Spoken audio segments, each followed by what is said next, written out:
Bonsoir à toutes et à toutes, chères auditrices, chers auditeurs, chers tous, vous écoutez un nouvel épisode de Tout et de Rien, l'émission qui vous parle de tout et surtout de rien. Et c'est le premier épisode enregistré de l'année 2024, car nous sommes le 4 janvier, du coup. Bonne année à vous, chers auditeurs, chères auditrices, et surtout bonne année à nos 3 intervenants d'aujourd'hui. On va faire ça par ordre de Discord. On a Franck qui fait son grand retour parmi nous en cette année 2024. Je vais pas te faire l'affront de te demander comment ça va parce que t'es un petit peu malade et les auditeurs vont s'en rendre compte au ton de ta voix, mais j'espère que tu seras guéri au moment où sortira cet épisode. Voilà. Avec nous, on a également Roman. Comment ça va, Roman, aujourd'hui? Salut. Eh ben, ça va bien. Cool. Je me remets d'une petite maladie d'hiver aussi. Voilà. Ouais, t'as l'air déjà plus en forme, donc c'est chouette. Ouais. Et avec toi, on a également Théo qui fait son grand retour pour cette saison 5. Comment ça va, Théo? Ravi de t'avoir parmi nous une fois de plus. Coucou, ça va très bien, merci de m'accueillir encore une fois. C'est toujours un plaisir qui est partagé et que partagent les nombreux auditeurs et auditrices qui nous écoutent et qui vont même nous applaudir. Waouh, incroyable. Discord, hein. C'est incroyable, Discord. Et du coup, ce soir, on a tous des petits trucs comme ça à se raconter. Et je sais pas qui a envie de commencer à ouvrir le bal. Moi. Toi ? Ok, vas-y, c'est parti. À toi l'honneur, let's go. J'ai mal compris la question en fait. Non, c'est bon. Non, je veux bien commencer si ça me dérange. Moi ça me dérange pas, au contraire, vas-y, jette-toi à l'eau. Ah, tant mieux. Yes. Alors moi j'aimerais vous parler un petit peu aujourd'hui de quelque chose que j'aime bien, c'est-à-dire quelque chose qui est lié au monde romain. J'entends par là l'Empire romain, hein, pas le monde des Romains aujourd'hui, hein, ça on s'en fiche un petit peu. Okay. Alors bien que cet épisode ne verra jour que plus tard, hein, comme tu l'as dit, on enregistre ce podcast le 4 janvier. Et du coup, le 4 janvier, la période de janvier chez les Romains, c'était quand même une période assez intéressante. Parce que le mois de janvier, il doit son nom à un dieu. Est-ce que vous savez lequel ? Moi je sais aussi. Je pense aussi, ouais. Janus. Janus. Personne n'osait répondre en fait. Du coup, oui, flûte. On laisse les abonnés écrire leur avis. C'est ça, exactement. Voilà. Effectivement. Le mois de janvier vient du dieu Janus des Romains. C'est l'un des rares dieux qui ne soit pas inspiré de la mythologie grecque. C'est assez rare hein, pour le Ah, ok. Il est en effet unique au panthéon romain et par conséquent, il n'est pas forcément très connu. Hein, on se souvient pas forcément de lui. Déjà, il y a peut-être une planète lointaine qui a son nom, hein, mais c'est pas les Jupiter, Saturne, en tout genre. Quoi. Alors, il s'agit d'une divinité à 2 visages. La plupart du temps, l'un est jeune et l'autre est vieux, car l'un est tourné vers le passé tandis que l'autre regarde vers l'avenir. Oh. Ouais. On le célébrait pour démarrer l'année sous les meilleurs auspices car il est le dieu des passages, des commencements, mais aussi des fins. À ce titre, on l'honore au début des mois, au calende, mais également à l'aube, au lever du jour. Et si en cette période de janvier, il est commun de prendre de nouvelles résolutions, nous le faisons peut-être sous l'influence de cette fameuse divinité. Alors par sa nature, les représentations de Janus se trouvaient généralement au niveau des portes, point de passage obligé dans les villes, parce que c'est beaucoup un dieu du changement et des passages, Janus, vous l'aurez compris. Mais il se trouvait parfois à des carrefours, où il possédait non pas 2 visages, mais 4, de manière à ce que comme ça, il puisse surveiller un peu tous les chemins dont il avait la charge justement. Et comme tous les dieux de la mythologie, il possède des attributs, Janus. Vous savez, les attributs, ça va être les caractéristiques qui vont permettre, les petits objets qui vont permettre d'identifier les divinités, parce qu'il y en a des dizaines, si ce n'est des centaines différentes. Et donc, généralement, on va leur prêter des attributs pour que tout le monde puisse reconnaître une statue de la divinité. Par exemple, Jupiter ou Zeus, ça va être le foudre, par exemple, ou l'aigle. Ok. Est-ce que vous savez les attributs de Janus, peut-être ? Moi, il n'est pas souvent représenté justement avec deux visages, un dans le dos et un... Alors effectivement, ça va être un de ses premiers attributs, c'est ces 2 visages que j'ai évoqués tout à l'heure, tu as raison, un dans le dos, un devant, après, c'est ça. Savoir un peu comme Voldemort. Derrière, c'est difficile à dire, mais il a d'autres attributs, des objets qu'il porte. J'avoue, je sais pas, j'imagine avec une espèce d'étoile sur la tête, je sais pas pourquoi. Non, pas Mignon. du tout. du tout. Alors, Ok. j'ai donné un indice déjà tout à l'heure, il est souvent lié aux portes. Donc, Ah, quel une est clé, l'objet une qui clé. est lié à une porte? Exactement. clé. Bonne Yes. réponse. Ouais. En fait, ces caractéristiques qui permettent de le différencier, c'est donc un bâton qu'il avait dans la main droite et une clé qu'il avait dans la main gauche, lui permettant ainsi d'indiquer le chemin à ceux qui partent et d'accueillir ceux qui arrivent. D'ailleurs, quand on honore un dieu, on est obligé de passer par lui, de passer par Janus, parce que en fait, il règne sur la porte des cieux. Donc vers l'Olympe par exemple. Et donc chaque cérémonie religieuse commençait par une mention à Janus. Et vous comprenez donc, avec tous ces petits détails, que c'était un dieu qui était très important, un dieu majeur des Romains. Et il est quasiment au même niveau que Jupiter ou même encore Mars. C'est vous dire le niveau du bonhomme quoi. Ah ouais, carrément, ouais. Même si on connaît plus trop son nom aujourd'hui. Alors maintenant je vais vous parler un petit peu de ses origines parce que d'où il vient le bougre. C'est vrai, ça d'où il vient s'il est pas grec à la base. Il est étrusque. Oui, c'est ça qui est important. Justement, je vais vous en parler. Ah. Effectivement, il existe chez les Étrusques. Alors, il n'existe pas sous le même nom. On le connaît sous le nom de Coulsans. Coulsans, c'est la classe. Chez les Étrusques. Alors, je sais pas si ma prononciation est bonne, mais j'ai l'impression que c'est ça. En tout cas, ça donne un cachet, n'est-ce pas? Un petit cachet. Mais il est aussi connu par les peuples du Latium. Le Latium, ça va être, pour ceux qui ne le connaissent pas, ça va être la zone tout autour de Rome. C'est là où Rome a commencé à se développer. C'est le premier territoire qu'elle va conquérir. Et on pense que son culte est instauré dès le légendaire fondateur de la cité de Rome, c'est-à-dire Romulus. Et son temple daterait donc de cette période, c'est-à-dire au 8e, 7e siècle avant Jésus-Christ. Il était d'ailleurs bâti sur l'une des 7 collines de la ville, c'est-à-dire le mont Janicule, qui est sur la rive ouest du Tibre. Donc Janus, Janicule, vous voyez, Ouais. ça montre également encore l'importance de cette divinité. Selon la légende, en des temps immémoriaux, le dieu Janus régnait alors sur le Latium et aurait accueilli Saturne, chassé de l'Olympe par son fils Jupiter, équivalent Zeus chez les Grecs. Ainsi, ces deux divinités auraient gouverné ensemble au cours d'une période faste caractérisée par l'abondance, la justice et la paix. Tout le monde, il était beau, tout le monde, il était gentil. Ce souvenir, il fut perpétué par les traditions romaines, car lors des fêtes des Saturnales chez les Romains, je veux dire plutôt, c'est les fêtes Saturnales, en fait, elles avaient lieu en fin d'année, ce qui correspond à peu près entre le 17 et le 24 décembre. Et donc, ces fêtes de Saturne laissaient par la suite la place aux fêtes de Janus, qui était donc son ami. Vous voyez, cette amitié, elle a même pris sa place dans les festivités religieuses du calendrier romain. Et de manière assez surprenante, Janus, c'est aussi un dieu qui est lié à la guerre. À votre avis, pourquoi? Parce que tu pars le chemin de la guerre. Ouais. C'est une belle improvisation. Ouais, j'ai essayé. Alors rappelez-vous que c'est un dieu du passage. Et donc, généralement, quand on va en guerre, on passe de la paix à la guerre. à la Putain. guerre. Waouh. À la guerre. Et donc, un passage. Et des fois, on passe même par la partir guerre en guerre, pour aller par à la exemple. guerre.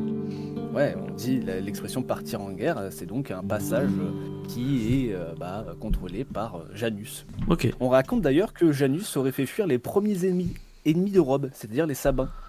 Vous Ok. avez certainement entendu parler l'enlèvement Le des Sabines, oui. Ouais, voilà. Les Sabins pas très contents, ils aimeraient bien récupérer leur nana, du coup ils se ramènent. Ouais. Mais ils fuient devant une source d'eau bouillante que fait jaillir Janus, pour le coup. Ok. Et en hommage à cet exploit, ce miracle, les Romains décidèrent alors de garder les portes du temple de Janus ouvertes en temps de guerre. Quand les combats cessaient, on fermait alors les portes pour garantir une paix qui était lue pour être durable. Et ce fonctionnement, pourquoi je vous en parle? Parce que c'est complètement à l'opposé de ce que l'on fait d'ordinaire pour les autres temples des autres divinités. En temps de guerre, c'est seulement le temple de Janus qui a ses portes grandes ouvertes tout au long de l'année et tous les jours. Ok. Et savez-vous donc combien de fois les portes du temple de Janus furent fermées durant l'histoire romaine? 3 fois. C'est pas 3 fois. Ah merde. Un petit peu Plus ou moins? Plus. Un petit peu plus, donc 5 fois. Un petit peu plus? Ouais, j'aurais dit ça aussi. Exactement, tu as le chiffre, tu as le juste Waouh, j'ai le juste prix. Ça mérite des applaudissements. Ouais. prix. Ouais. Alors délire, hein. Voilà. Carrément. Carrément. Est-ce que ça part sur une Marseillaise bientôt? Donc effectivement, tu as raison, le temple de Janus, en tout cas les portes de son temple, furent fermées à 5 reprises seulement, 2 Ok. fois durant toute la République romaine jusqu'à Auguste. Et quant à lui, Auguste les ferma 2 à 3 fois sous son règne. Ok. En 8 siècles. Le temple n'a été fermé que 5 fois. C'est vous dire à quel point les Romains, c'était pas des pacifistes. Hein. Et en plus, j'ai même pas compris là-dedans la période impériale. Ah oui. La période impériale, Rome est quasiment en guerre tout le temps, donc on sous-entend que le temple ne s'est plus jamais fermé, hein, je suppose. Ouais. Très très actif comme temple. Ok. C'est ça. Revenons-en maintenant au mois de janvier, maintenant que je vous dis un petit peu rapidement qui était Janus. Du coup, les Romains fêtaient le jour de l'an comme nous. Et oui, c'est d'ailleurs d'eux que nous tirons cette tradition de fêter la nouvelle année. Et durant cet événement, les Romains s'échangent, comme nous, des embrassades, leurs meilleurs vœux, et ils échangent bien sûr des salutations. On partage en cette occasion des figues séchées, du miel, des dattes, afin que l'année s'ouvre de la plus douce des manières. Je trouve ça assez mignon. Et on se faisait également le don de pièces de monnaie pour garantir la prospérité de chacun. Ça vous évoque peut-être quelque chose, Les ce sont les strenae, c'est-à-dire ce qui est devenu les étrennes plus tard et dont on a gardé la tradition aujourd'hui. Est-ce que vous avez encore des étrennes, vous ? Non, mais Oui. j'en avais avant quand j'étais petite. Ouais, moi aussi, ma grand-mère, quand j'étais tout petit, elle m'offrait les étrennes au mois de janvier. Et c'est aussi en cette période particulière du début d'année que les Romains considéraient que les prières, les discours, les décisions les plus importantes étaient donc aussi les plus efficaces. En fait, tout ce que l'on va faire en début d'année a une importance, j'allais dire beaucoup plus importante, mais ça ne marche pas du tout, que tout ce que vous allez faire au début d'année a une valeur beaucoup plus importante que ce que vous allez entreprendre, par exemple, au mois de mai. Par exemple, Ovide, il nous raconte, par rapport à ça, que c'est l'oiseau aperçu le premier qui fait loi pour l'augure. Les temples viennent de s'ouvrir, les dieux prêtent alors l'oreille, aucune des prières que prononce la bouche des mortels n'est perdue, chaque syllabe en retentit dans les cieux. Donc c'est vraiment une période très très importante, le nouvel an pour les Romains, pour commencer une nouvelle année avec des nouvelles résolutions. Alors en hommage à Janus, dieu des commencements, des passages, mais aussi des fins et des transitions, et non pas du transit, permettez-moi de vous souhaiter mes meilleurs vœux pour cette année 2024, et qui sait, peut-être que lorsque nous réfléchissons et prenons nos résolutions pour cette nouvelle année, il y a en réalité quelque part un dieu aux 2 visages qui, avec son bâton, montre le chemin. Et merci beaucoup sur cette chronique de nouvelle année 2024. Ça fait plaisir, c'est ta première vraie chronique dans cette émission, donc bravo. Bravo à toi. Pas obligé de m'afficher. Les gens le savent s'ils nous écoutent. C'est combien de fois, Théo, que tu interviens dans des TDR, rappelle-moi? C'est la 6e, je crois. Allez. Il est souvent là en réalité, il est souvent là. Mais c'est la première chronique réalisée par lui-même. Mais si, il faut pas dire ça. Une deuxième fois, tu vois. Ouais, il insiste bien, tu vois. Bravo. Et ça veut dire que la prochaine fois, s'il te plaît, prépare une chronique. Voilà. Parce que c'est intéressant, c'est super Je peux chouette. te demander. Plus de trucs sur la romanité. Ça valait une chronique, ça, presque. Ah bah oui, ça valait une chronique. Moi je le compte, que je l'ai comptabilisé dans mon planning comme une chronique. C'est une chronique. Ça compte comme tel. Et d'ailleurs, c'est une chronique un peu festive finalement, parce que tu nous parles de célébration, de fêtes, de temples, et c'est super parce que quand on fait des fêtes, qu'est-ce qu'on fait généralement ? Bois. Et du coup, Roman, tu veux nous parler de boisson, je crois. Ben oui, voilà. Pas mal, hein. Bravo. Merci. On va pas remettre les applaudissements, mais bien bravo fait de quand même. commencer. Oui, on arrive toujours à trouver des solutions à chaque fois. Je me jette à l'eau du coup. Allez, C'est c'est parti. Effectivement, vous connaissez à bien me connaître. Avec moi, on parle de bouffe et d'histoire. Donc aujourd'hui, on va parler boisson et histoire. Voilà, on fait un petit écart. Plus précisément, on va parler d'une plante verte qu'on infuse dans de l'eau chaude. Son origine n'est pas européenne, c'est une plante qui est dégustée depuis des milliers d'années et elle est connue pour être une boisson énergisante. On utilise une tasse un petit peu spéciale et une paille pour boire ce breuvage. Est-ce que vous avez deviné de quoi je parle ? Le maté. Mais qu'il est fort. Waouh. Est-ce que Bravo. vous connaissez le maté, Franck et Emma ? Bah, de nom, pour moi, dans ma tête, c'est une sorte de thé, mais ça doit pas du tout être ça, je pense. Moi, je connais. Mais écoutez, maintenant, vous allez apprendre. À Noël. Bah du coup, vous allez apprendre Oh, beaucoup et bah, de choses. Et on est là puis, pour si ça. vous voulez, la prochaine fois que vous passez à la maison, vous pourrez goûter. Ça pourrait Ouais. être une bonne proposition. Alors, effectivement, c'est bien du maté dont nous allons parler aujourd'hui. C'est une boisson qui revient sur le devant de la scène en France en ce moment. Pourquoi un tel intérêt pour cette plante? Et bien d'abord, on va faire un petit point sur la plante elle-même avant de passer directement sur l'historique. Le maté est originaire d'Amérique du Sud, et alors, plus précisément d'Argentine, du Paraguay, du Uruguay et du sud du Brésil. La yerba mate pousse au bord des rivières, entre 500 et 700 mètres de hauteur dans des montagnes. En fait, c'est un arbre qui a besoin de beaucoup d'humidité, d'un sol bien fertile et d'une altitude à peu près plutôt bien précise. Les feuilles de maté sont prélevées sur des arbres de 8 mètres de hauteur quand c'est en culture. Sinon, en mode sauvage, l'arbre peut monter jusqu'à 20 mètres. C'est absolument énorme. Vous pouvez trouver facilement des photos sur internet pour voir un petit peu la différence. Et au milieu de ces feuilles, donc ce sont les feuilles qu'on va consommer, mais au milieu de ces feuilles, vous allez trouver des petites baies rouges. Et vous n'aurez donc pas la surprise de découvrir que cet arbre, la yerba mate, fait partie de la famille du hou. Vous pouvez donc vous en doute, puisqu'on a parlé de plantation, il y a un petit couac du côté écologie et préservation de la planète du fait de développer autant de maté. La culture intensive endommage la forêt tropicale. Les fabricants de maté bio mettraient actuellement en place une culture un peu plus durable et moins néfaste pour la planète. Du moins, on l'espère grandement, donc j'espère que ça va continuer à aller dans le bon sens. Le maté a plusieurs petits noms. Donc en premier maté et en second yerba mate. Ce sont les deux termes que je vais utiliser pour cette chronique. Mais on va aussi utiliser le terme de thé des jésuites, thé de Saint-Barthélemy et thé du Paraguay. Voilà, c'est sous ces différents noms que vous pouvez les trouver sur internet.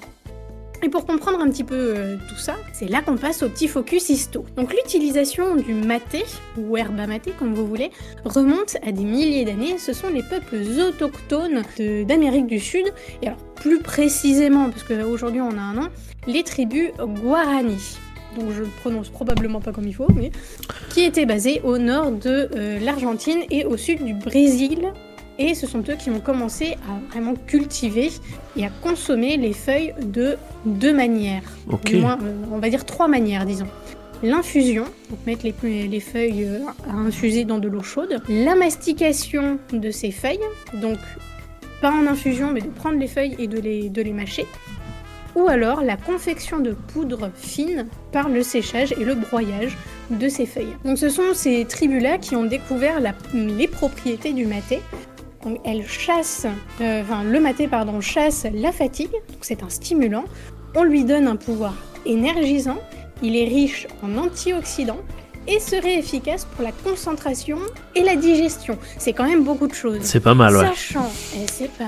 Sachant que le maté ne comporte ni caféine ni théine. Au XVIIe siècle, les jésuites arrivent en Amérique du Sud et la culture du maté s'étend avec beaucoup d'importance. Ils ont mis en place des missions de culture le long du fleuve Rio Paraná, en utilisant les tribus présentes, évidemment, pour faire le travail, et en même temps s'enrichir. Bon, ils sont un petit peu fait jarter à coups de pied aux fesses ensuite, un peu plus tard quand même. De leur côté, c'est-à-dire du nôtre, les Occidentaux, apprennent l'existence du maté par les récits de voyage des explorateurs espagnols. Et depuis, le maté est devenu une boisson emblématique en Argentine, au Paraguay, en Uruguay et au Brésil. Mais comment on boit ce fameux maté? Eh bien, il y a des particularités. Traditionnellement, les personnes en consommant utilisent une calebasse. Savez-vous ce que c'est? Théo, je suppose que oui, du coup. Oui. Ça vous dit quelque chose, ce mot-là? Une calebasse, ouais. Alors je sais plus ce que c'est, mais j'imagine un gros objet un peu contendant en bois dans ma tête. Mais ça doit pas du tout être ça. En bois, ça... Je sais plus. C'est pas creux à l'intérieur? Tout à fait. Est-ce que c'est pas un ballon? Non, mais peut-être que ça... c'est rond, non? Ce à quoi tu penses a le même mot, c'est peut-être le même nom. Je vais expliquer. Le plus souvent, une calebasse, en fait, il s'agit d'une courge creusée, puis séchée, qui va servir de contenant. En fait, ça va être votre tasse. Ça pouvait être aussi bien en bois ou en céramique, même si c'est le moins courant. Voilà. Généralement, c'est une courge qui est Ah creusée. oui, je la vois sur. Aujourd'hui, on en trouve même en Internet. inox. Voilà, oui. Oui, c'est ça, c'est qu'en fait, c'est la. Oui, je vois complètement. Oui, en fait, ouais. Bah, je savais pas que c'était une courge, en fait, ça. Et ben voilà. Ok, putain, stylé. Et D'accord, ah bah, merci. Mais avec plaisir. Mais alors, attends. Oui. On ne s'arrête pas là. Oh. On place du coup les feuilles de maté dans cette calebasse. Donc je parlerai du dosage ensuite, c'est un sujet carrément à part entière. Et dans cette calebasse, on va y mettre la bombilla. Oui, j'adore vous faire apprendre de nouveaux mots. Comme Bah vous oui. connaissez. Qu'est-ce que la bombilla? Allez, vas-y Théo, fais-toi plaisir. La bambilla, la paille. Ok, j'essaie de la paille, juste de la paille.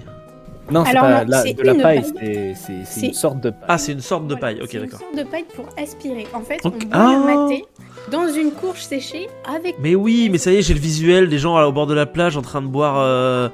Putain, mais d'accord, ça y est, tout se recoupe. Eh bien, c'est une paille métallique, dont une partie en forme de... Allez, on va dire en forme de poire percée qui va servir de filtre. Ça va être la partie qui sera dans l'eau infusée. Et une autre partie de l'autre côté de cette paille est à bec. C'est celle qu'on utilise pour aspirer la boisson. En fait, cette paille permet donc de boire le maté sans en avaler les feuilles, puisqu'on met les feuilles directement comme ça dans la calebasse. Hein, et ensuite, on rajoute de l'eau. C'est comme ça que ça va infuser. Et c'est prêt très très très rapidement. Ok. C'est infusé très... allez, 1 minute grand max. 2 minutes Ouais. si vous le voulez un peu corsé, quoi. Voilà. Alors attention, hein, Oui, mais l'eau est justement, chaude. je parle de la... Ouais, ben, je vais parler de l'eau ensuite et de la dose après. Parce que il y a des petits Faut trucs pas faire qui, n'importe quoi, j'imagine. ouais, voilà, faut faire gaffe. Je reprends sur ma calebasse. Ma calebasse, pardon. Si vous avez une calebasse en courge, avant de boire pour la première fois dedans, il faut la culotter. En fait, ça va permettre d'éliminer les résidus et les poussières, ainsi que de renforcer votre courge séchée. Pour ça, il n'y a rien de plus simple, hein. Il suffit juste de faire infuser du maté dans votre calebasse toute la nuit, et puis de laver le lendemain simplement avec de l'eau claire. Voilà, là c'est bon, vous aurez une première... Enfin, vous l'aurez culotté une première fois. Voilà. Pour les doses, les sons de cloche sont différents. Alors quand vous regardez sur tous les sites vendeurs de maté sur internet, les doses sont similaires. Remplir à 3/4 votre calebasse de maté et ajouter de l'eau. Sauf qu'il y a un problème. Cette dose-là, elle est donnée pour culotter votre calebasse, mais elle est aussi donnée pour boire votre maté. Sauf que c'est une dose qui est énormissime. Et moi, ça m'a fait tiquer. Parce que le maté, j'en offre à mon père à Noël et son anniversaire depuis des années. Bien avant que... vu que là, maintenant, on parle énormément du maté, je le faisais déjà avant. Et les doses qu'il y avait écrites sur les paquets n'étaient absolument pas ça. Et je crois même que les paquets étaient écrits en espagnol. Parce que je les commandais d'Argentine ou du Brésil. Donc... quoi de mieux que de demander à une personne qui a vécu en Argentine? Ma grand-mère et mon père y ont vécu une bonne dizaine d'années, plus 6 à 7 ans au Pérou. Là, on n'est peut-être pas clairement dans de l'objectif, on est plus dans du subjectif, hein, dans cette partie de chronique, je préfère préciser. Mais ils ont un petit peu de vécu quand même. Donc ma grand-mère m'a raconté qu'en effet, elle buvait du maté dans une calebasse. Mais alors, question dose, rien à voir. J'ai cru qu'elle allait me mordre quand je lui ai dit qu'ici, il disait 3/4 de la calebasse. Non, elle m'a expliqué que c'était 2 cuillères à café pour un maté un peu fort, 1 cuillère à café pour un maté normal. Pas besoin d'attendre très longtemps pour l'infusion, il est prêt en quelques secondes, c'est pour ça que je disais 1 minute. Après, tout dépend du goût qu'on veut aussi. Elle m'explique aussi que dans les familles argentines, il y a toujours de l'eau chaude toute la journée pour en mettre dans la fameuse calebasse. Oui, parce qu'en fait, la personne qui prépare le maté dans la calebasse va la faire tourner de main en main dans la maison, tout en nettoyant à chaque fois le bout de la bombilla avec de l'eau bouillante. On n'a pas envie que les microbes passent chez les uns et les autres, mais en fait, le maté est une boisson de convivialité. On va la partager, et on partage la calebasse, et donc on partage aussi la bombilla, donc la petite paille. Et si un enfant veut en boire, il peut en boire. En fait, ma grand-mère, elle a même vu des bébés en boire. Et mon père m'a raconté que quand il était enfant à cette époque-là, on est dans la fin des années 60, ses camarades de jeu et à l'école buvaient aussi du maté. Donc, les Argentins peuvent boire ça toute la journée. Que ça soit chez eux, au bureau, dans la rue, c'est une boisson qui est très popularisée. Je me souviens que quand j'étais enfant, mon père me racontait qu'il y avait des camionneurs buvaient toute la journée leur maté. Et alors, il y a eu un problème, puisque ils refaisaient réinfuser le même maté, donc les mêmes feuilles dans la même calebasse, plusieurs fois d'affilée. Donc le fait de faire réinfuser plusieurs fois le maté n'est pas un problème en soi, mais de le garder sur plusieurs jours, là, il y a un problème. En fait, il faut changer votre maté tous les jours, puisque sinon, il va y avoir de la moisissure qui va se développer, et donc ça a causé pas mal de problèmes médicaux. Donc aujourd'hui, ils font bien attention à changer leurs feuilles de maté tous les jours et à bien nettoyer leur bombilla. Concernant la commercialisation actuelle, maintenant que vous savez que ce fameux maté qu'on vous offre, alors que ce soit à Noël, au Nouvel An, en anniversaire, comme je le faisais avec mon père du coup, ou alors comme cadeau de début d'année de la part de votre boss, ne sait-on jamais, le maté, vous le savez maintenant, était à l'origine une boisson de cérémonie, de rituel, quand je vous parlais des tribus au départ, qui est devenue une véritable tradition. Le maté, en fait, c'est une boisson qui rassemble, c'est une boisson de convivialité. Vous pouvez en trouver facilement donc, dans les magasins qui vendent du thé ou sur internet. Les feuilles viennent, sachez-le, principalement du Brésil et d'Argentine, et on en trouve quand même beaucoup de bio. Voilà. Donc c'est terminé pour moi concernant cette petite chronique sur le maté. J'espère qu'elle vous a plu et que vous avez appris des choses. Mais par contre, je sais pas toi, Marc, mais je serais curieuse de savoir si les abonnés boivent du maté. Eh ben, il faudra qu'ils répondent en commentaire de tout ça. Du coup, dites dans les commentaires si vous buvez du maté ou si, comme Franck et moi-même, vous ne saviez pas vraiment ce que c'était qu'une calebasse. Soit dit en passant, j'en profite pour te... Oui. J'ai oublié de dire un truc. Vas-y. Donc je vous ai dit pour la dose, c'est pas... Vous pouvez essayer le 3/4 de maté dans votre calebasse, mais c'est immonde. Voilà, je l'ai goûté avec mon cousin à Noël, c'était dégueulasse. Je confirme, j'ai pas trop aimé. pour les initiés. Non mais même pas, non, c'est beaucoup trop. Quand j'en ai parlé à mon père, et mon père a l'habitude de boire du maté, et il m'a dit non, c'est pas possible, c'est imbuvable. Non, c'est vraiment beaucoup moins. Je sais pas, ils se sont trompés dans les doses, j'en sais rien, mais c'est vraiment beaucoup moins. Vous pouvez faire ça pour culotter votre calebasse, mais voilà. Et par contre, l'eau à utiliser pour le maté, c'est pas une eau bouillante ce qu'il faut, c'est pas une eau à 100 degrés ni même à 90. On préconise plutôt du 70 degrés comme un thé vert. Voilà. Ok, d'accord. Et oui, donc du coup, merci pour toutes les informations que tu nous as données, Roman. Et j'en profite pour faire un petit aparté, puisque tu as parlé des Tupi Guarana. Sachez que il existe une chronique, je dis ça à nos chroniqueurs, mais aussi à nos auditeurs qui nous écoutent, qui a été faite par Nicolas, justement sur les tribus Tupi au XVIe siècle et le rapport qu'ils entretiennent entre eux, mais surtout aussi avec les Occidentaux, en particulier la France. Donc n'hésitez pas à aller y faire un tour. Vous verrez que les Tupis font autre chose que de consommer du maté, puisqu'ils consomment aussi de délicieux ragoûts humains. Voilà. Je m'attendais à des feuilles de coca, mais non, on est sur de l'anthropophagie, tout à fait ritualisé. Voilà, bref. Et les humains, ils aiment bien consommer des humains, parfois. Mais il arrive aussi que les humains aiment bien consommer des oiseaux. Et justement, moi, je vais vous parler d'oiseaux aujourd'hui, une fois n'est pas coutume. Là, on va s'attaquer à un manchot un peu particulier qui s'appelle le manchot papou. Est-ce que vous connaissez le manchot papou ? Non, mais j'aime bien le nom. Ouais, le nom est assez chouette. D'ailleurs, le nom latin est assez chouette aussi, puisqu'il s'agit de Pygoscelis papua. C'est un peu choupineux. Ils ont une petite tête très mignonne. Oui, ils sont très chouchous, ils font partie des plus chouchous en réalité. Le genre Pygoscelis, pour ceux qui l'ignorent, c'est le même genre que le manchot Adélie et le manchot à jugulaire. Le manchot papou, oui, ils sont tous un peu chouchous à chaque fois. Le manchot papou, lui, par contre, parmi les trois cocos cités, c'est l'espèce la plus craintive, mais aussi la plus colorée, vu que Roman, tu n'as pas un oison devant eux. Et par contre, il existe en fait deux espèces de manchots papou. Il y a le Pygoscelis papua, qui est situé le plus au nord de l'Antarctique, finalement, donc présente dans les îles subantarctiques, et elle représente environ 75% de la population des manchots papous. A l'inverse du Pygoscelis papua ellsworthi, avec 2 i, qui est situé le plus au sud du coup, qui est plus petite d'une dizaine de centimètres que l'autre sous-espèce, avec des plumes un peu plus courtes. Elle est présente quant à elle sur la péninsule antarctique et sur les différentes petites îles environnantes. Donc 25% des manchots papous. Donc 75% pour le Papua Papua et 25% pour le Papua Ellsworthy. Alors j'ai aucune idée de si je prononce bien Ellsworthy, parce que clairement ça a pas l'air d'être du latin vu comment ça s'écrit. Donc j'en profite un petit peu pour vous expliquer comment se fait la rencontre entre les humains et les manchots papous. Car sa première description remonte en 1776 par le naturaliste français Pierre Sonera. Il le décrivit dans son ouvrage « Voyage à la Nouvelle-Guinée ». Ces noms français et scientifiques ont pour origine la Papouasie-Nouvelle-Guinée, bien qu'il n'y ait en fait aucun manchot dans ce pays. En anglais, par contre, on l'appelle le Gentoo, ce qui fait référence aux habitants d'Inde qui portent des bonnets blancs, leur faisant ressembler aux bandes blanches de la tête du manchot papou. Car oui, du coup, il a des bandes blanches sur la tête, mais c'est pas tout. Le dos et la queue sont noirs, le ventre est blanc avec une petite tête noire tachetée de plumes blanches. Une bande blanche parcourt le dessus de la tête d'un œil à l'autre, créant une forme triangulaire au-dessus de chaque œil. Les yeux sont entourés par un anneau blanc de plumes et le bec, lui, est rouge-orangé au bout noir. Et les pieds, eux, sont orange.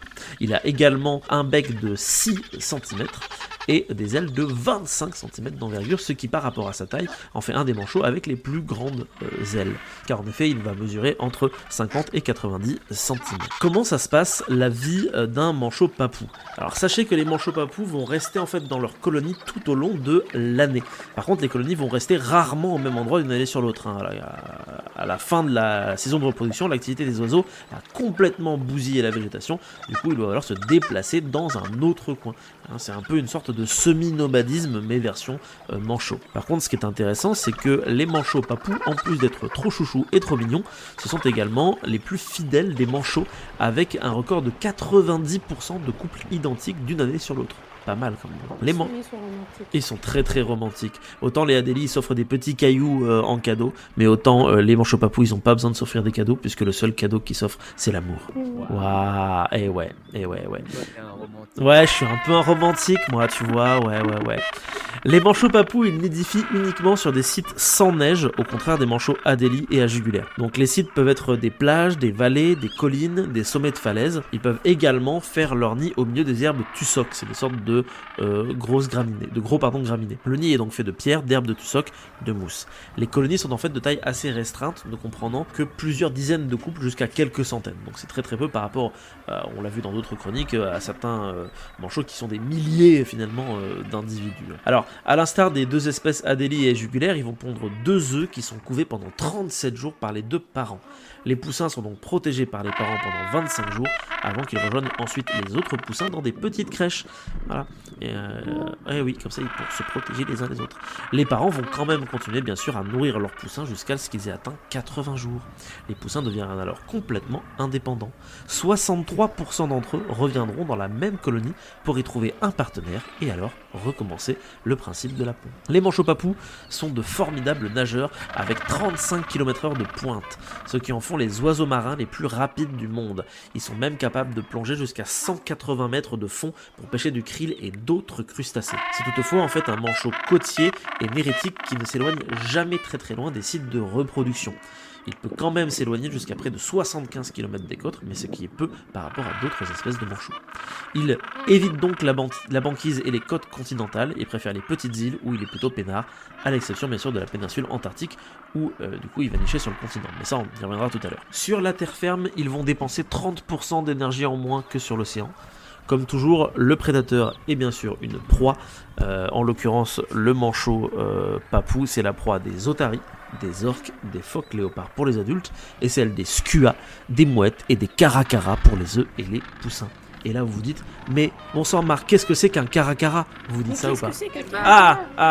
Merci. Le caracara de Forster ou Falcoboenus australis, ce sont des rapaces qui sont en réalité présents uniquement dans les îles Malouines et dont le repas préféré est les bébés manchots. Mais toutefois, parmi tous ces prédateurs que je vous ai cités, il en reste un qui est imbattable pour ce qui est de détruire les manchots. À votre avis, lequel? Ouais, les humains. Ouais, les humains. L'espèce est classée vulnérable car il ne reste plus que 314 000 couples. Voilà. On les trouve sur les îles Malouines où on en a recensé environ 66 000, les îles Shetland du Sud, la péninsule Antarctique comme je l'avais dit, mais aussi les îles Orcades du Sud, Georgie du Sud, où on a trouvé environ 113 000 couples, principalement sur l'île Bird d'ailleurs, les îles Sandwich du Sud, les îles du Prince-Édouard et Marion, où il n'y a que 10 000 couples d'ailleurs sur l'île Marion, l'archipel des Crozet, les îles Kerguelen, les îles Heard et McDonald et les îles Macquarie. Les populations de la péninsule Antarctique ont tendance à augmenter tandis que celles des îles subantarctiques sont en train de décroître. Un petit exemple, la population des îles Malouines aurait baissé de 45% en 60 ans, ce qui est quand même énorme. Celle de l'île Bird aurait baissé de 67% en 25 ans. Alors comment ça se fait ? Eh ben, les menaces c'est toujours un peu les mêmes, hein. Perturbations par les humains, pollution locale, possibilité d'interaction avec l'industrie de la pêche intensive, récupération de guano, récupération d'œufs de manière illégale, etc. Et du coup, paradoxalement, le réchauffement climatique va entraîner la disparition des manchots qui sont situés les plus au nord, parce que du coup il fait trop chaud, mais du coup la fonte des glaces en Antarctique permet aux manchots papous d'avoir du coup des terres sans glace où il peut du coup nicher. Donc en fait il est en train de se déplacer petit à petit vers le sud, mais tout en étant quand même petit à petit de plus en plus tué par ces bons vieux humains. Et c'est ainsi que se termine notre petite chronique sur un manchot admirable, mais malheureusement on voit presque d'extinction, le manchot papou. Voilà. Il faut sauver les papous. Faut sauver les manchots papous, ils sont trop chouchous, ils sont tous mignons, c'est pour ça qu'il faut faire des chroniques sur chacun d'entre eux, les 18 espèces, bram. Voilà. Non mais c'est fou quand même tout le travail que tu as fait Oui. là-dessus. Et la Bravo. semaine prochaine, on parlera probablement du gorfou sauteur. Voilà. Mais ça, ce sera pour une autre fois. Le nom me plaît bien. Le nom plaît bien, ouais. On a déjà parlé du gorfou macaroni dans une autre chronique que vous Oui. pourrez aller écouter, qui a une tête de punk à chien, mais il est quand même très très cool. Voilà. Il y a les petits poils jaunes. Ouais, exactement, tout à fait. Oui, Il est très très, les gorfous, ils sont très très cool de manière générale. les Ah. poils des plumes, pardon. Là, j'espère que ça vous aura plu. Et les chroniques sont toujours un petit peu rapides à chaque fois, mais au moins c'est moins indigeste que une énorme chronique comme celle que j'avais fait au Ah tout oui, tout oui, tout c'est début. bien. Voilà. Moi je m'en souviens, j'étais là. Et tu étais là, oui. Tu as subi, Roman. Ah ben, J'avoue, il y a des plus, moments où hein. j'ai un petit peu décroché parce que C'est normal. tellement d'informations Elle d'un était coup. partie aux toilettes. Il Non, dénonce. c'est faux. Il dénonce. C'était Non, mis il un était petit même pas là. Netflix. Bah, en tout cas, merci à vous de m'avoir écouté là-dessus. Deux solutions vont s'offrir à nous. Soit on termine là après 43 minutes d'enregistrement, ou alors Franck, malgré sa souffrance, sa maladie, peut nous lancer un sujet de débat, ensuite s'endormir pendant qu'on est en train d'y répondre. Alors à la base, j'avais réfléchi à Ouais. deux trucs. Peut-être qu'effectivement, vous allez en parler pendant que je dors, parce que... Je suis désolé, hein, ma présence est toute théorique aujourd'hui. Mais C'est pas grave, Mais on sait t'inquiète que pas. tu es là, Franck, pas de soucis. comme j'avais pas d'idée, je suis allé voir un peu ce qui s'est passé dans le passé.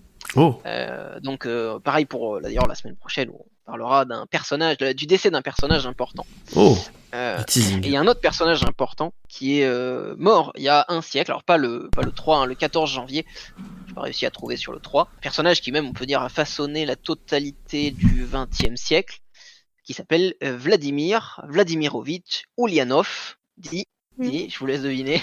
Ah, Dit, euh, c'est pas machin le. Staline. Est-ce que c'est pas un russe? Non. Non, merde. Vladimir. Alors, effectivement, redis le nom Vladimir Alors que- Vladimirovitch Ulyanov, il a effectivement une petite connotation russe. Oui, légèrement. À peine, à peine. Donc, il est pas russe. C'est un personnage extrêmement important, plus connu sous son, entre guillemets, pas son nom d'emprunt, mais son surnom de Lénine. Ah, c'était Lénine, putain. Ah. J'ai failli répondre Lénine, merde. On est Dommage. nuls. On est nuls, on est très nuls. Merde. Ah, la honte, la honte. Tu veux vraiment qu'on débatte là-dessus, mais je vais partir Voilà, dans le monde aussi, alors. Voilà, donc c'était un débat un peu vénère. Ouais, non, mais vas-y, hein, soyons chauds. Et l'idée, voilà, c'est juste essayer Pas doué pour savoir. de réfléchir un peu à est-ce que l'individu a pu changer, parce que souvent on a tendance à mettre des individus devant les grandes causes qu'ils défendent. On a Ouais. tendance par exemple à mettre des Robespierre ou des Danton devant la Révolution française, alors que bon, on s'intéresse un peu aux détails des choses, on pourrait se dire presque, bon, c'est pas un accident, mais c'est en tout cas, il y aurait eu une révolution sans un Danton, sans un Robespierre. Oui. Un peu la question c'est, est-ce qu'il y aurait pu avoir une révolution sans un Lénine? Est-ce qu'il y aurait pu avoir un tel mouvement? Et surtout, moi, ce que je voulais toucher du doigt, puisqu'on parle de sa mort, un document qui s'appelle le Testament de Lénine, qui n'a pas été publié au moment de sa mort, puisqu'à l'intérieur, il y accusait Staline, déjà premier secrétaire du parti et futur dirigeant de l'Union soviétique, d'être beaucoup trop brutal. Et il avait envisagé de le faire remplacer en titre de premier secrétaire. Et du coup, en fait, comme j'ai pas des masses d'idées, je m'étais dit pourquoi pas discuter de ce que pourrait être une uchronie d'un univers sans Staline. Lénine, ou d'un univers où Staline a été refusé du pouvoir, puisque c'est quand même assez dense en termes de conséquences. Pas mal. Surtout que on le visualise assez peu, parce qu'aujourd'hui on imagine les dirigeants de l'Union soviétique comme Lénine, Staline et parfois Trotsky. Alors qu'en réalité, il y a des dizaines de personnes, des dizaines de noms qui se battent tous pour que leur version du marxisme soit la bonne. C'en est d'ailleurs assez délirant parfois. Ils se battent sur des détails de programmes. Et ils changent d'avis sur le lendemain, histoire de filer avec le vent. Et du coup, voilà, c'était un peu la question de débat, c'était... Et si j'aime bien les uchronies, donc quand je sais pas quoi faire. Une petite uchronie de temps en temps, ça fait du bien. Bah, Surtout qu'il nous balance ça et après il va aller dormir. Non, mais en vrai, Non, je vais rester le sujet il est vachement intéressant. Moi, je m'y connais pas suffisamment en révolution russe pour le savoir, mais je suppose que en réalité, si Lénine est supprimé, il y a forcément d'autres personnes qui vont arriver, c'est-à-dire que c'est pas un individu qui crée une révolution, c'est pas un instant qui crée une révolution, c'est une conséquence de plein d'autres trucs, donc c'est juste des petits rouages. La révolution russe, elle serait arrivée à un moment donné ou à un autre, ça aurait peut-être été plus tôt, ça aurait été plus tard, mais de toute façon, ça serait, de mon point de vue, je pense que ça serait arrivé. Alors après, je saurais pas quel nom mettre à la place de Lénine, parce que je n'y connais pas grand-chose. Ouais. Mais abîmer les méninges à trouver quelqu'un. En vrai, on peut chercher, hein. Regardez, hop. Ça nécessiterait des connaissances. Révolution russe, Wikipédia. Voilà. Je peux vous en donner une partie. En tout cas, je cite de tête. Hein. Attention, je ne suis pas expert sur le sujet. Je ne me prétends de rien du tout. Je cite de tête ce que j'ai lu dans un état malade. Donc, à prendre avec des grosses pincettes. Juste une question avant. T'as de la fièvre ou pas? Sans doute. C'est pour ça que je suis venu avec ce sujet. Je comprends mieux. Mais paradoxalement, si la révolution russe aurait sans doute eu lieu dans tous les cas, parce que la situation en Russie était bien trop explosive pour qu'il ne se passe rien. Et basiquement, si Lénine n'était pas là, les bolcheviks ne seraient peut-être pas arrivés au pouvoir. Ouais. Mais les mencheviks, un autre parti, un peu plus modérés que les bolcheviks, et surtout qui ne comprennent pas Marx de la même manière, et pour qui la dictature du prolétariat, c'est pas une dictature au sens littéral, comme l'entend Lénine, mais une dictature de la majorité, c'est-à-dire l'élection démocratique majoritaire dans une assemblée. Ok, d'accord, waouh, c'est intéressant. Ce qui veut dire qu'on aurait pu avoir une Union soviétique, ou en tout cas un régime socialiste russe, démocratique et socialiste. Ok. Ce qui change pas mal de choses, hein, finalement, ouais. C'est clair. C'est clair. Ça me change des quantités de choses. Parce que ne serait-ce que la perception du communisme à l'international, ou du socialisme de manière générale, complètement changé, puisqu'on n'a pas forcément affaire du coup à des totalitaires qui vous envoient dans un goulag si vous avez mal regardé le patron. Donc ça ouvre des portes assez gigantesques. Ça ouvre potentiellement aussi des portes plus sombres, hein, parce que si l'Union soviétique a réussi à survivre à l'effort de guerre nazi, c'est aussi en partie parce que la dictature a permis aux dirigeants communistes d'imposer une industrialisation rapide, qui aurait peut-être pas été aussi massive, ou peut-être pas aussi radicale que celle qu'a connue dans la réalité l'Union. On aurait pu même imaginer une république socialiste soviétique qui se rabiboche avec les puissances occidentales, avec un socialisme à visage humain, entre guillemets. Si on peut se permettre l'expression. Oui, du coup, peut-être pas de guerre froide post-seconde guerre mondiale, quoi, de fait. En fait, ça ouvre un champ un éventail, qui est immense, parce que du coup, on se retrouverait avec des mencheviks au pouvoir, potentiellement on se retrouverait avec un régime russe démocratique en 1917-1918. Pour toute la suite de l'histoire jusqu'à aujourd'hui, ça change énormément de choses. C'est clair. Alors on refait l'histoire avec des signes. Bah oui, c'est le principe de l'Uchronie, c'est ça qui est chouette. Et après, j'imagine que avant même de partir vers une potentielle démocratie, je suppose que dans le parti même bolchevique, tu devais avoir d'autres noms que Lénine. Là, je vois d'autres noms que Lénine. Mais c'est vrai que celui en tout cas qui a popularisé le bolchevisme pas en tant que communiste, vraiment en tant que bolchevique. Ouais. Donc cette aile là du parti, c'est Lénine qui l'a lancé. C'est lui d'ailleurs avec le chef du parti menchevique ensuite, qui s'appelle Matrov, je crois de tête. Je dis ça tout de suite, je crois. Oui, c'est ça, c'est Julius Matrov.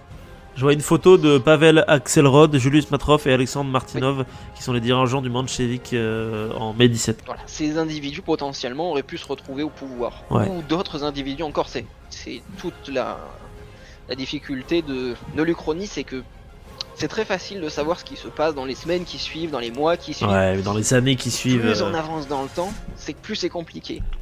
Et parfois, ça permet de mettre le doigt aussi sur le fait que certains phénomènes dépassent très largement un individu en particulier. Ou à l'inverse, que cet individu en particulier a des capacités hors normes. Ça permet de faire un peu le distinguo. Ça permet d'aller se pencher sur Alexandre. Est-ce que Alexandre n'est pas existé ?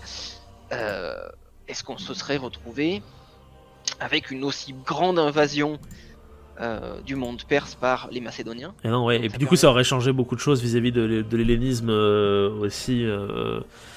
Ouais, non, pour le coup, je pense qu'il y a un distinguo à faire effectivement entre les mouvements de masse qui de toute façon seraient arrivés quoi qu'il arrive, et certains individus qui pour le coup vont peut-être plus marquer pendant un temps assez court, parce que finalement à chaque fois, enfin Alexandre c'est très très court comme temps, mais dont l'impact va être quand même assez élevé quoi. L'un des plus connus, c'est s'il n'y avait pas eu l'attentat à Sarajevo, donc l'attentat de l'archiduc d'Autriche François Ferdinand. Et donc l'événement qui va a posteriori déclencher la Première Guerre mondiale. Mais il y a beaucoup de gens qui se penchent sur l'histoire alternative qui, en regardant la manière dont les puissances se sont montées les unes contre les autres, la course à l'armement, les haines, la haine pure de la France à l'égard de l'Allemagne, et inversement, on aurait de toute façon eu sans aucun doute une Première Guerre mondiale. Moi je pense qu'on se serait pété la gueule, oui, ça c'est clair, ils avaient tellement envie de le faire que ça serait arrivé à un moment donné ou à un autre. C'est-à-dire que tout le monde était tellement persuadé d'être plus fort que l'adversaire grâce à son jeu d'alliance que l'événement serait arrivé quand même. Mais la grosse question c'est plus l'événement arrive, d'accord, mais si on change la date, est-ce que ça change quelque chose ? C'est ça qui est parfois assez subtil.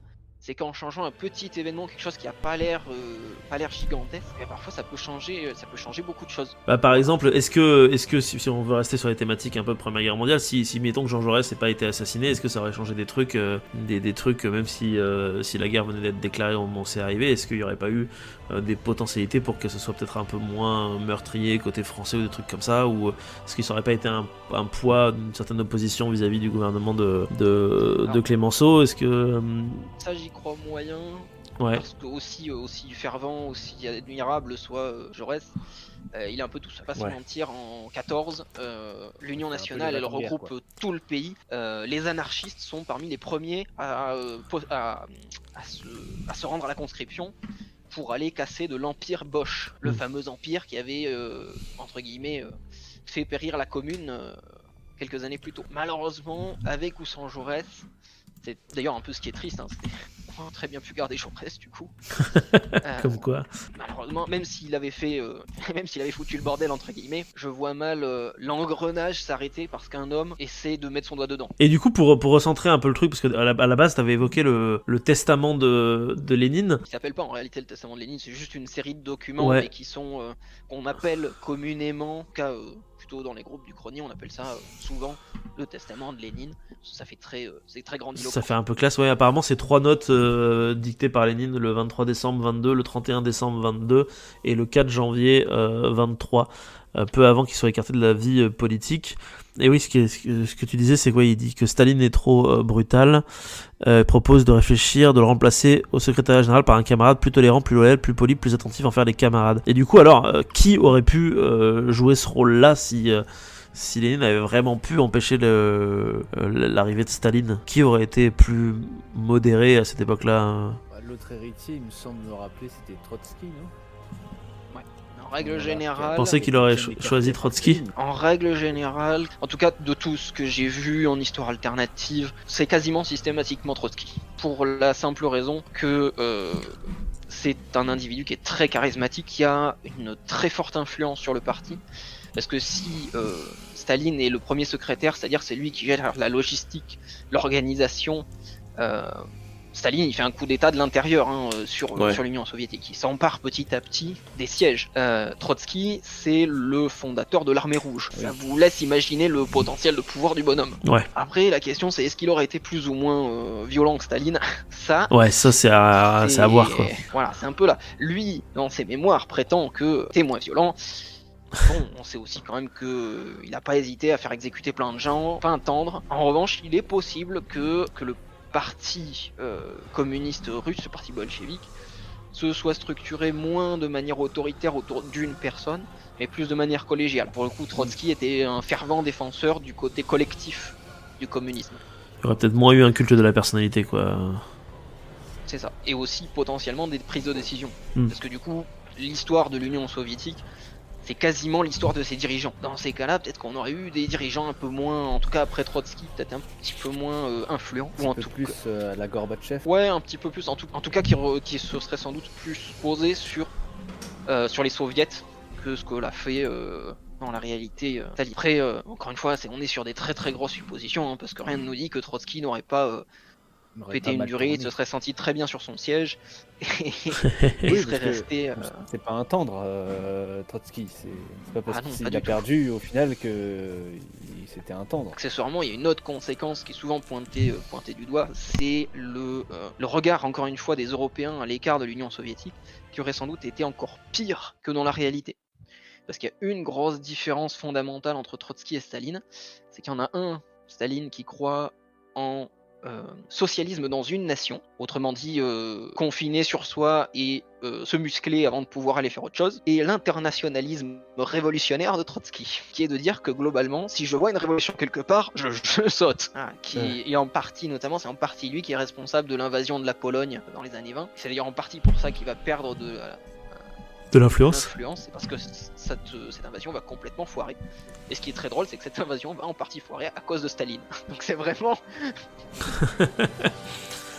On est vraiment sur un duel entre ces deux-là qui fait que souvent, même s'il y a d'autres noms qui sortent, comme Boukharine, le chef de la Pravda, c'est-à-dire le journal La Vérité, Oui, Nikolai Ivanovitch Boukharine, qui ressort parfois, il y en a quelques autres, mais le plus charismatique, celui qui a le plus de potentiel, on va dire que c'est lui. Ouais, dans les noms que je vois, il y a Grigory Evzenievitch Zinoniev qui dirige le parti à Leningrad, et Kamenev qui dirige le parti à Moscou, qui est fusillé en 36 pour le second et exécuté en 36 aussi pour le premier. Ça, c'est aussi l'une des grosses différences, c'est les purges. Ouais. Si ces gens-là, du coup, n'étaient pas morts, parce que si on imagine un Trotsky moins vénère, ou en tout cas qui ne fasse pas exécuter la première personne qui le contredit, parce que c'est quand même un peu stupide, ça veut dire aussi une armée rouge qui est bien mieux formée, bien mieux encadrée au début de la Seconde Guerre mondiale. Mais ça veut dire aussi une armée rouge qui fait face à une Europe beaucoup plus énervée et beaucoup moins sympathique à son égard. Oui, donc ça changerait pas mal de choses au niveau des conflits, en fait, des années 30 et 40, quoi, en fait. Et même la suite, quoi. Il est très difficile de croire que Trotsky ait accepté un pacte germano-soviétique. Ouais. Il est beaucoup plus facile d'imaginer que dès que les Allemands atteignent la frontière russe, les troupes russes franchissent la frontière et attaquent. Ce qui, là encore, a plein de ramifications, parce que pour Hitler, c'est une terreur. Ça veut dire qu'en 40, il est obligé de se battre et contre les Français et contre les Russes. Ah oui, de là, tu peux imaginer que le front français tombe peut-être pas aussi vite qu'il est tombé, du coup. Voire pas du tout. Voire pas du tout, ouais. La question étant, est-ce que du coup, il y a eu un conflit entre la France, ou en tout cas les Alliés, et l'Allemagne, parce que du coup, comme l'Union soviétique est vachement plus impressionnante, vachement plus agressive dans sa diplomatie, potentiellement, ils se disent que finalement, les nazis, c'est pas si mal. Ouais, et tu pourrais imaginer des alliés finançant les Allemands pour servir de barrage face à une Union soviétique qui déferle depuis l'Est, quoi, presque. C'est ça. J'en ai vu effectivement des uchronies qui partent sur plutôt sur cet aspect-là, avec ou pas une défaite de l'Allemagne à la clé. Ouais. Mais voilà. Forcément, bon, là c'est là qu'on voit que malgré tout, des fois un petit élément, Ouais, ça peut faire ça basculer, peut quoi. avoir de l'influence derrière. Merci en tout cas du coup pour cette suggestion que tu nous as fait, Franck, malgré la maladie qui est en toi et que tu n'as pas dormi, oui, du tout. Merci. Non, mais Il va je faire- raconte il des va conneries, éteindre ton donc, Maintenant, il va aller s'effondrer sur son clavier. il y avait de la vaisselle, je Tu vas crois, avoir sur la tête de averti. mort. C'est ça.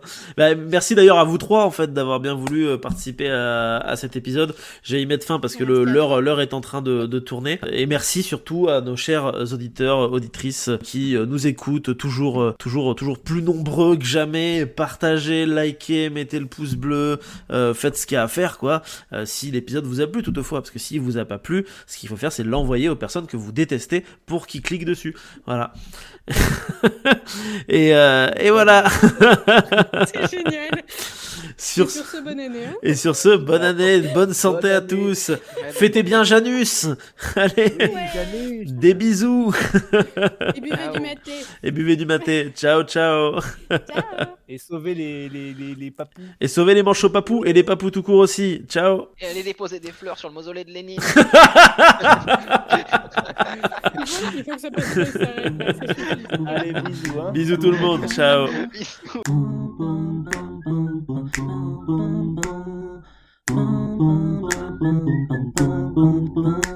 D'ailleurs, bonne année. Hein. Il y a eu bonne année, Oui. putain, c'est vrai.